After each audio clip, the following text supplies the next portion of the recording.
This week's episode is in partnership with Intact Insurance, here for you and for everything you care about.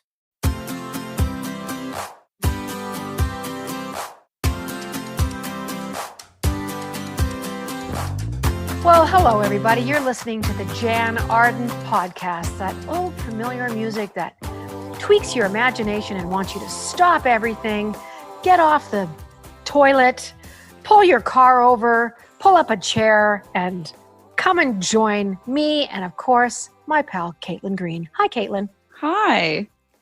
This is the new normal. Of course, we are doing this virtually, but today I can see Caitlin and everybody. She's sitting in her bathroom on the floor, which is very clean, I might add, because her partner is in the other room and she can hear him talking. So, God forbid, everyone's video conferencing. I know. Well, he's on conference calls and everyone's at home, and we're all of a sudden getting a firsthand look at our partners in their work setting. So I saw a bunch of people tweeting about this, saying, I never knew that my, husband or wife or whoever was let's circle back to this guy. Like, I never knew they used that kind of language at work. We're learning about how everybody functions in their office because we're just sitting across the dining room table from them for 8 hours a day. I know. Well, I think, I'm so glad it's not 1920, that it's 2020, because the way people are communicating, and by the way, everybody, if you're just joining in to the podcast, to the show today, this is going to be very upbeat. There's no gloom and doom stats that we're going to be firing off to you. We really want to talk about the absolute positivity that is coming out of these unique days. And like Caitlin was saying, we're spending time with partners, in my case, my dog, but for people that are at home with their kids, having meals, baking bread, playing cards, pulling out the old Yahtzee game, getting Scrabble out. Wow. Yeah. And I mean, when you think about the things that our grandparents experienced, the calls to action they had in their lifetime, whether, it was like going to war or, going through the Depression and stuff, we are all sort of being asked to just chill at home. Stay at home as much as you can. And humans are social creatures, so I know it's hard and it can feel isolating, but it's bang on to say we can do this. We can accomplish it and we can get this done, and we can play Yahtzee and we can eat 2 trays of brownies, which I've done, and it'll be fine. Well, for the first time in probably modern history, people are trying to find yeast, which really makes me laugh. My friends laugh at me now, but I am the person with a 40-pound, 50-pound bag of flour. It has its own cupboard. It has its own cupboard, and I always have yeast. I have a jar of rapid rising yeast in the fridge. But I feel more connected, Caitlin. And I'm being honest here. I feel more connected now than I did 3 weeks ago in my life. I am hearing from friends. My friend Tia called me from Atlanta a couple of days ago, and we were on the phone for almost 2 hours. And usually it's a quick text. I just feel so thought of, so loved, so cared about, concerned about. It makes my heart want to explode, to be honest. And it's been the same experience for myself and for my husband and our friends as well, where friends who I don't want to say that you take them for granted, but you get busy in your day-to-day life, you lose track of each other. And this has been a good reminder to check in, friends calling from Ottawa, from Halifax. I was just, talking to a friend in Detroit this morning, and we're all checking in way more than we normally would. And it's a nice reminder that even when you are physically alone, you're not really alone, and that we're all kind of going through this at the exact same time.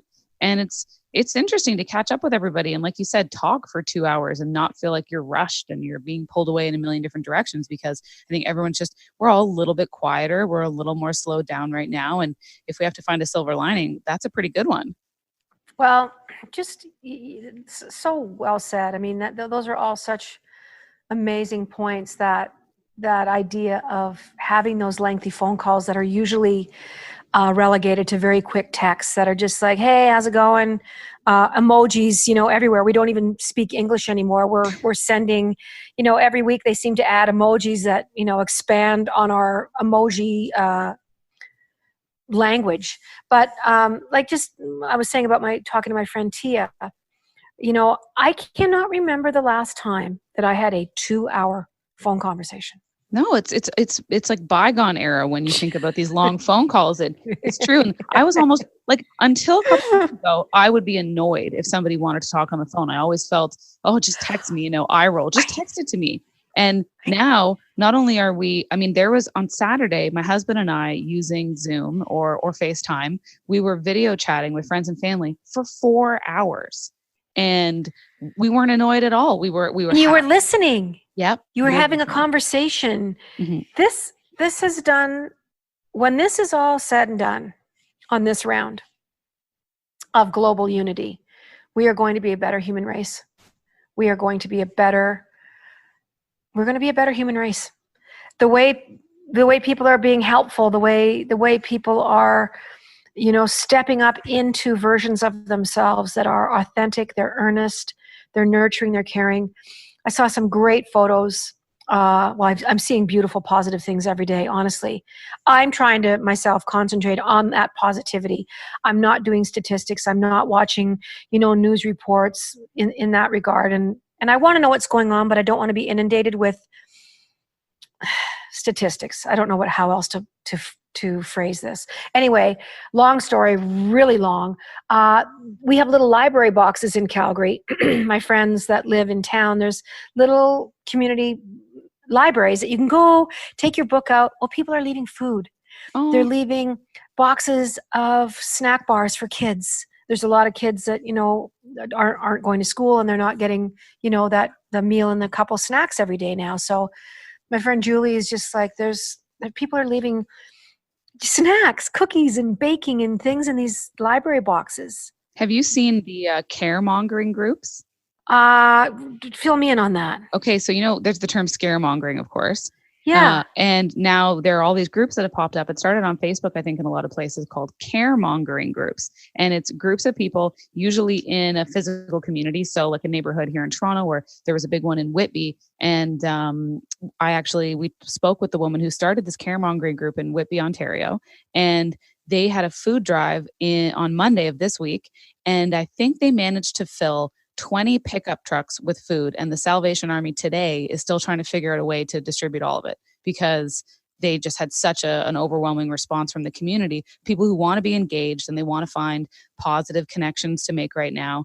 I'm looking up caremongering groups in my area in Toronto, and, people just want to help out, whether it's your, like you said, whether it's the little libraries that all of a sudden have baked goods, or people trying to create community engagement. It's so nice to see. And it feels overdue. It feels nice. Well, in times like these, people are always struggling to figure out how they can help. What can I do? So there's a feeling of helplessness, that does happen. It's like, what am I good at? I'm not a doctor. I'm not a nurse. How can I help?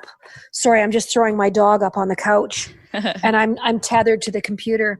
So, I feel the same way. I don't know what to do. I'm out here in the trees. My nearest neighbor is like a half mile away. And so I did an online concert last week with my friend Russ Broom. I saw that. He came out. He was like 10 feet away from me. We didn't hug when he came in the door. He's been in self-isolation for 2 weeks.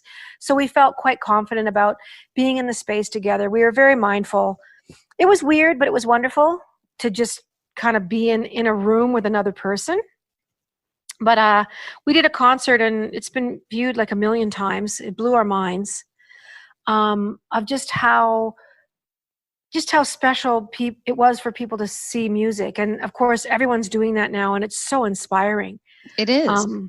Magicians I saw today, where this guy is doing, I can't remember his name right now.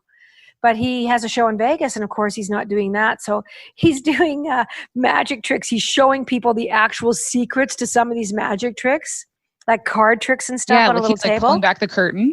Yes, he's doing it every Wednesday, and he's got so many thousands and thousands of people going, I'm going to find out how to do that MFing card trick. Well, and chefs are even doing Insta Live, cooking classes, and people who bake, and the team at, Bon Appetit magazine, and everyone's kind of digging in and figuring out a way to bring their little skill to the forefront and try to help people feel good while they're otherwise kind of sitting at home. And like you said, Jann, being inundated with statistics, that can very easily overwhelm you. I mean, our circle of control in life is about yay big. It's tiny. So you want to get out of that headspace as much as you can. Well, it doesn't help. No. It doesn't help you. I think initially all of us were very riveted.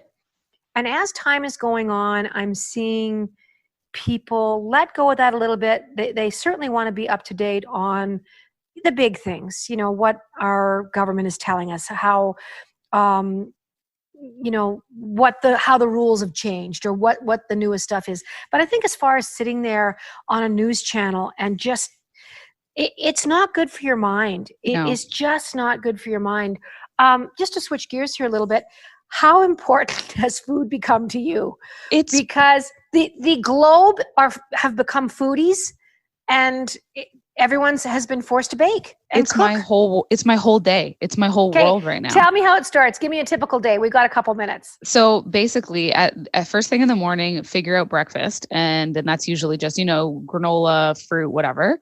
And then we move into lunch, and then it goes into planning. Do we have to do a supply run today? Okay, no. So let's take stock of the cupboard. Then let's Google all of the things we want to eat in one recipe. Maybe you've got a craving for a certain something. So you Google what you have in your pantry. You put together a recipe from there. I literally spent half an hour the other day going through old Bon Appetit magazines to try to get some sort of meal inspiration. Maybe Bon Appetit could sponsor us. They should. That's my favorite magazine, for the record. So I love it. I've had a subscription for ages. And the great thing about this is, and I always wonder, are people looking up new recipes, new exciting things to make, or is it a time of comfort where you're going back to old favorites? Are you having shake and bake because your mom made that for you, and mac and cheese? Or shake and bake. Yep. I bet you people have friggin' shake and bake in their cupboards. For sure. Anyway, we're going to talk more about food when we come back. You are listening to the Jann Arden podcast with my favorite person, Caitlin Green.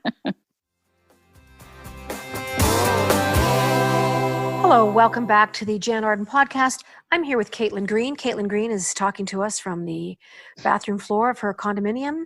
Adam is in some kind of strange room. I can see him on the Zoom program. He's got a couple of guitars behind him. Is that a bong I see? No, it's not a bong. I'm kidding. I'm completely kidding. Hey, but he is wearing a Grateful Dead toque, so let's not rule that out. Yeah, well, these are the days. I am just sitting on my couch at home, and my dog is beside me, gasless, I might say, for a change. Oh. But we've been talking about the importance of food right now. These are obviously times we've never seen of. And I was saying to Caitlin, how important is food to you? Caitlin and I don't have kids.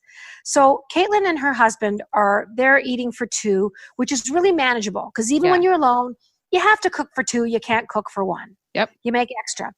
Adam Karsh, our wonderful engineer, he's sitting in today, obviously, from, like I said, his house.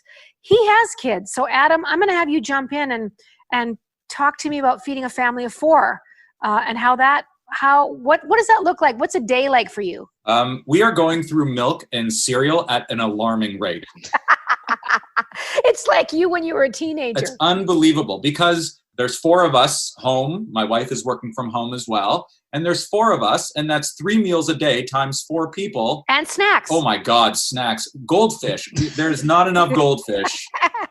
Thankfully Costco delivers, and we ordered the big 4,000 units of whatever goldfish. And it's great. It's great to be around with the family. It's great that I can have meals with my family during the day that I would otherwise miss. Like on a Wednesday, when am I eating lunch with my children on a Wednesday afternoon? I mean, they'd be at school and I'd be at work, but it's nice to have a lot more family time and to be home and to be able to cook meals that would otherwise, you come home at the end of the day and you're just scrambling to throw something in the toaster oven or the microwave, some fish, fish sticks and fries, a quickie. But when you're home all day, you can make nice meals, and it's nice, and everyone's enjoying that. So it's good. How do you think your kids will look back on this? I think it's such a special period of time, because I can almost hear your kids saying to you as teenagers, going, Dad, do you remember in 2020 when we had to stay home that time, when that thing was going around the planet? I wonder what kind of conversations have you had with your kids about what this is and why we're doing this? So I have two girls. My youngest is 6. I don't know if she gets it so much. My oldest is like 8.5, and she understands what's going on a little bit more. And she's asking questions about, oh, why do we have to stay home? And why are we doing this? And I mean, I'm not sugarcoating it with her, but at the same time, I just say, it's important that we stay safe and we don't get sick and that we're fine and you're going to be okay. And these are the things that we have to do just to be safe and sound. And we're also trying to keep a sense of normalcy with them too. They have school, just like this program that we're using to interact with each other. My children are using to interact with their teachers at school. They're having a class and they're able to see, like we are, they're able to see their teachers and their other students. And it's a wonderful time that we have all this technology to be in this state. If this was 20 years ago, we'd be in big trouble. Yeah. But we can do this now. So I think they're getting a kick out of it in a way. Lots of positivity. Yeah. We're going for bike rides in the afternoon. I'm in Toronto. The weather's a little nicer now. We can go for a walk and we can FaceTime friends and family and cousins. Like, there's a lot of good in this. And I'm wearing sweatpants every day. I have no pants on at all. Even better. I just feel, I feel grateful to be living in a time where the planet as a single unit has all been put on pause. Like, I just feel like even within myself, with how I'm thinking and how I'm processing my own life and things that I want to do and things that I've done and relationships, like, I'm really surprised, Caitlin, at how I've really found a lot of forgiveness with old wounds. Does that make any sense? That's interesting, because I really feel like, when people stop working so much, for me personally as well, and when we're not running all the time and so scattered, you do have a chance to reflect on things. And I had wondered for myself, what kind of conclusions are you going to draw? If you're an introspective person at all, you might wind up coming to some conclusions on personal issues in your life. So yeah, I mean, that's an interesting thing for you to point out for yourself. I got a text from an ex yesterday that said, I haven't heard from her in 4 years. And it said, how are you doing up there? Like, we have not spoken. In 4 years? And, yeah. Oh yeah, there's nothing. Very contentious, very bitter, lots of open doors and open windows and just no closure whatsoever. But yeah, how are you doing up there? And I looked at it and I really didn't even know what to do. I did respond. I'm like, I'm okay. I hope you're doing good down there. Mm-hmm. But with the hours that sort of unfolded afterwards, I was thinking, why have I hung on to this bitterness? Who is it hurting? It's hurting me. And I don't even really know time just makes things go away. It's like putting Vaseline on a camera lens. You can't see it clearly. It went sideways. It was my fault too. Absolutely. A lot my fault. But boy, I don't know if I'd come to this without this happening. Like I do. I always say this, Caitlin, good things come from bad things. You do. I mean, that was the very aptly title for the last podcast that you did solo. And it's so true. And it's, one of my best girlfriends, actually, we were texting and she told me that she received a text from a kind of bitterly contentious breakup ex situation as well. And that was yesterday too. I have a few people who've kind of been saying the same thing, that it's bringing people together and you wonder about people who maybe they're not in your life anymore, but at one time they were, and you feel inclined to reach out because, like you said, Jan, time is going to soften some of those edges. And then when you remember, oh, it's a human being that I had a connection with, and we're going through this global situation at the same time, we have this in common for sure. That everyone in your life or people who have been in your life are experiencing it. And maybe it will help continue to soften some of those edges for people. Welcome back to the Jann Arden podcast. I'm here today with Caitlin Green. Adam Karsh is also with us, and he's in his office that looks rather like a storage room right now. I'm able to see everybody today. Caitlin on the break just mentioned to me about, people being a bit more forgiving. I'm experiencing that myself in my own life, going, why am I hanging on to these old tattered experiences? And as much as I think, oh, I'm not guilty of that, I am. But then you were saying your girlfriend has also experienced something like that. Tell me a little bit more about just what was happening in her life. So, she had been contacted by an ex, and I actually have a few friends who've been contacted by exes because we're all experiencing this wild situation in unison. And, I think the question a lot of people have is, are they, first and foremost, maybe nice to hear from them. Maybe it softens some of the sting if things ended poorly. And then you kind of wonder, are they looking to maybe rekindle some portion of the relationship? And I've heard from people who are online dating a lot, and they have said that even though we're all socially distancing, some of the dating apps, like people are bored and lonely, and you can imagine what they start wanting to do. So yes. yeah. So how do you think that works with Tinder? Sorry about my dog. I don't know if you can hear or not. That's Mitty. Mitty, there's like two squirrels out there taunting. Welcome to working from home, folks. What do you think is happening with the Tinder stuff and the online dating? Like, obviously, social distancing is 6 foot or 2 meters apart is what the recommendation is.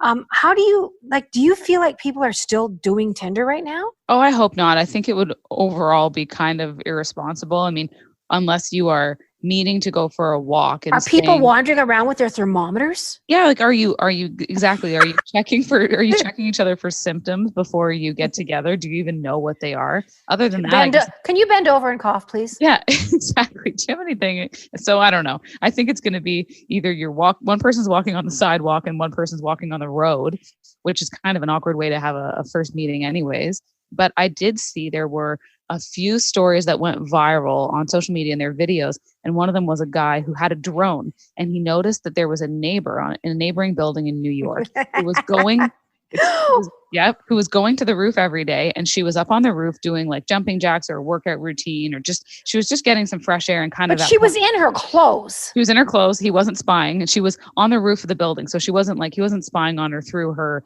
window or anything. He didn't have a telescope. God. But he took a drone and flew it over after watching this girl doing her routines on the roof for a week, and drops off a note with his phone number and says, give me a call. And they wound up texting. And apparently this weekend, he says he's going to post some kind of an update to see if they went on a Zoom date, because now there are Zoom dates happening. So in the same way that you'd have a meeting or you do the podcast, like how we're doing it right now, where we can see each other, there's almost a version of virtual speed dating that's popped up, where everyone's popping in and out on their phone and maybe spending 2 hours talking to a stranger on their couch and seeing if, when this is all over, do you want to have a beer kind of thing.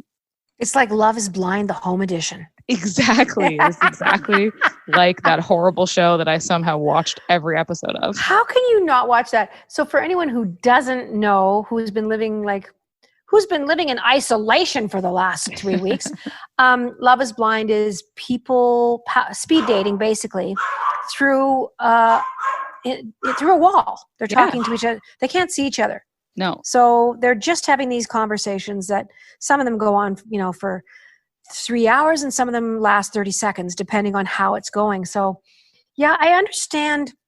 This is different, though, because we can see each other speaking to each other. Yeah. But still, if you have long conversations, you can absolutely get a real sense of who a person is. I think so too. And I even remember back in the days of, when I was in high school and university, and people were using chat, like online chat, ICQ and MSN Messenger to flirt, and that you would spend an inordinate amount of time at your desktop computer listening to, Napster and talking to your crush on ICQ. And it was the start of a lot of, little virtual relationships. That was like the original way to do it. And now you've got video conferencing. So it's kind of cool. Love is Blind. I can't believe I finished watching it. That show for me drove me a bit crazy in some ways, and some of the characters were just brutal, but they were a casting director's dream because they were so loopy.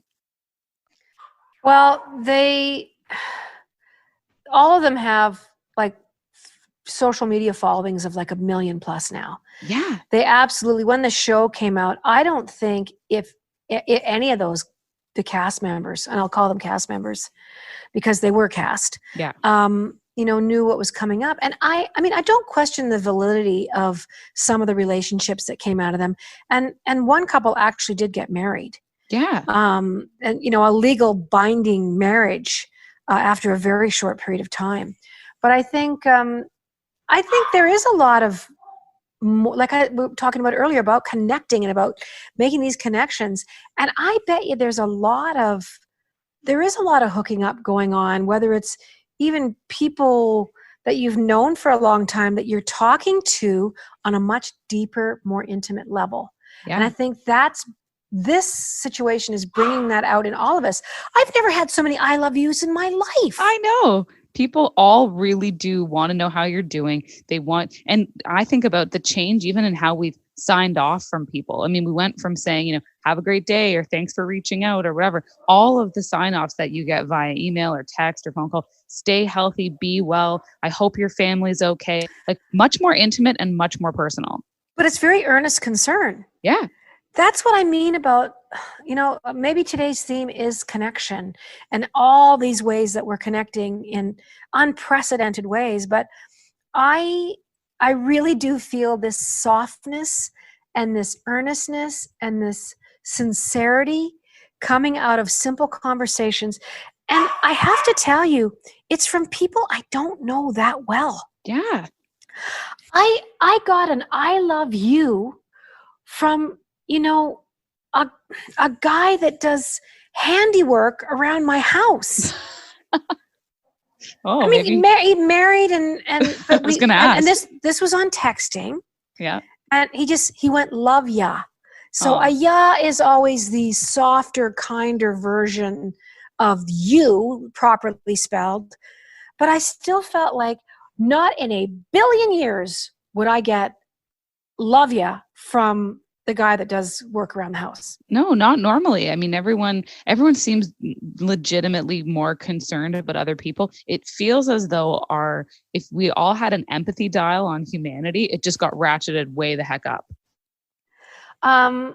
Which I think is a good thing. What do you think the reset is going to be, the aftermath of this? Do you think we're going to go back to business as usual, Caitlin? Or do you think these changes are going to be much more permanent and more lasting on the gratitude level? It's so hard to say because I can be a little bit cynical, but this is sustaining long enough and hang in there, everyone, because here in Canada, we're going to be in this for a little bit. I think we've got a pretty good handle on it compared to some parts of the world. But I think because this is going to be an on and off thing for about a year, they would imagine, until we have a vaccine, I do think it'll be more lasting because it's global. We see a lot of things that happen across the world, usually care of the news, but it doesn't hit home for everybody at the same time. And I really do think that there's no way that everyone can just go back to things exactly as they were. I'm hopeful that doesn't happen. Yeah, I'm with you on that. I hope these changes that are happening with people, especially that sense of community, families, having this resurgence of meal times and meal planning. Mm-hmm. I don't think anyone's really thought about meal planning to this extent in their lives, which I think is such a bonus. Sitting down and having a meal with somebody is so important. Yeah. To set the phones aside. I saw a really cute meme a couple of days ago. I'm sure it's been around the world, but it was before the quarantine, and it had a family of 4 sitting on a couch, all with their phones. During quarantine, the picture beside it was a family doing a giant puzzle. Yeah. Oh, I love puzzles. And I don't know about you, but I'm crying about everything, and we're going to talk about that when we come back. You're listening to the Jann Arden podcast, and I'm here with Caitlin Green. We'll be right back. Hi, you're listening to the Jann Arden podcast. I'm here with Caitlin Green, and I've just put a Cadbury egg into my mouth. So you've been eating mini eggs. I love. I just got them. My friend did a drop, stop, and roll, as we're calling it now. Yeah. And she left me like chocolate and candy. You know, everyone's running up to doors. It's like ringing doorbells in 1977 and freaking running. But you're being left stuff. Yeah. No, it's great. These care packages are amazing. Like a care package with mini eggs in it is a good one. I recently discovered I have always loved mint and chocolate as a combination. And so the Cadbury Dairy Milk bars, but with mint, the mint chocolate Dairy Milk bars are a real problem in my household right now. Well, because of my vegan nature, like I don't eat these like normally at all. And this is a little package and I've had a few. So I just want to, that's just a disclaimer for me that I've slipped a bit and had a damn mini egg. Listen, I meant, go ahead. These are extenuating circumstances, so I feel like it's very allowed. I know, and I just feel terrible for it. But anyway, what I was saying a couple of segments ago, we had taken the break, and I wanted to talk about things that were making me cry. Yes. Like I'm crying a lot, and I'm not because I'm sad, folks. I'm not, you know, sometimes I'm really scared and anxious and things like that, but it's fleeting. But when I'm crying, I'm teeming with happiness. Mm-hmm. Like for instance, in Canada here, British Columbia residents are standing in downtown Vancouver, are standing out on their decks, on their doorways, wherever they are, and on shift changes at one of the Vancouver hospitals, 7:00 sharp, they are clapping, cheering, hitting air horns, to all the doctors, nurses, and first responders. Yeah. Cheering them on. That made me cry. Of course, because it's humanity coming together. I mean, if you've ever, I walked in years ago in the Toronto Women's March. And so you do the march down University Street here in Toronto, which is it's a big street where a lot of the hospitals are located, and everyone doing that march together for a purpose. And then at one point you'd look up to the hospital windows and you see people in the hospitals waving. And it's just it's just humanity. And when it's easy for that type of thing to overwhelm you in a good way. And then you wind up crying. I mean, I'm like that too. I will cry at the drop of a hat for the most part for those reasons. Again, not because I'm sad, but when you see humanity all getting together for something nice, it's overwhelming. Well, we're so inundated, and the news cycles are a little bit to blame sometimes because the world news can be very overwhelming for all of us. And I'm talking even before any of this started happening. Whenever I would see breaking news, I'd be like, oh my hell, what now? And I was almost remiss to open up and look at news in the morning. I stopped doing that last year. I stopped waking up, grabbing my phone and looking at news. I really stopped it. I get up now, I don't even touch my phone. I go and make a cup of tea. But I think now I really feel like the media in general is making a concerted effort to report on these. We are looking for the tiniest shreds of positivity in all of this, because there is a lot of fear and a lot of trepidation. So, you know, any, you know, animal stories or things that they're showing us, I'm seeing a side of people that I'm like, this is the world I want to live in. Yeah. And, you know, even the cases in Italy where they've been hit so hard and in Spain. And so they have these very strict lockdowns happening. You know, it's not just the regular social isolation stuff that we're talking about here, you know, keep away 6 meters. It's you stay right in your home. And so they're getting a little stir crazy. So and they have the army on the streets. They have the army on the streets. Yeah. And in places they'll have drones and they're using technology to help. And you'll see everyone go out and they do concerts on their balconies. And they wave to each other, and the footage of people singing happy birthday to an 80-year-old person who can't leave their house from the road. Or did you see the video of the school bus where every day a woman comes out and she's, you know, looks like she's in probably her 80s. And she comes out. That's me, Caitlin. That's you. It was you, Jann. And she would wave to the school bus. And because they figured that she was in isolation on her birthday, they pulled up and all the kids said, happy birthday. And the school bus driver gets out and waves to her. And I just thought, well, I'm going to cry again. I know. And I think we are starting to be reminded of who we are, who we're meant to be, who our authentic selves, what the possibilities are. And I don't think there's one single person that you could talk to right now that would tell you they were going too fast. They were going too fast. They weren't taking the time. Even when you talk about something as simple as food, we all eat on the run. We all seem to have a wrap in our hands or a takeout thing between our legs trying to drive our cars. That whole sense of the ritual of appreciating just something that simple as a meal with another human being. And making food for other people is a real act of caring as well. It's such a nice thing to do. And so you're making food for your loved ones again. Maybe you're making food for neighbors and dropping it off to people who you know are in isolation in these little homemade care packages. The people who are still going into work, I'm hearing about a lot of people, and someone brings in muffins or scones because they're healthcare workers or they're paramedics, and they want to do a little something extra, and they're thinking about other people than themselves all the time now. It's so nice. A friend of mine was saying that she's lived in her building for 13 years. She goes, Jann, I've seen my neighbors a couple times, like in the elevator. We certainly will say, hey.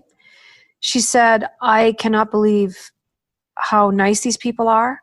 I can't believe that it's taken me up to this point to know them and to actually have a meaningful conversation. We're exchanging emails and phone numbers, obviously, because they're just, if there's anything you need, she's getting notes under her door.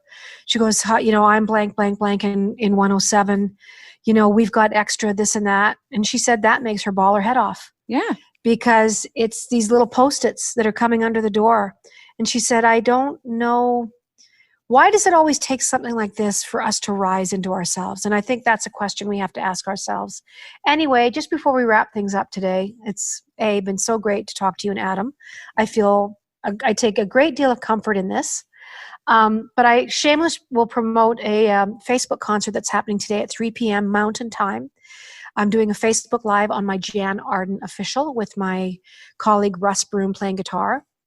And so if you want to hang out and, maybe even request some songs, we'll try. I'll put my glasses on so I can actually read the comments. But anyway, there's so many Instagram lives going on right now. And I think you had a cool thing you said was going to be included in yours. It was the option to donate as well. Yes. Which is so important.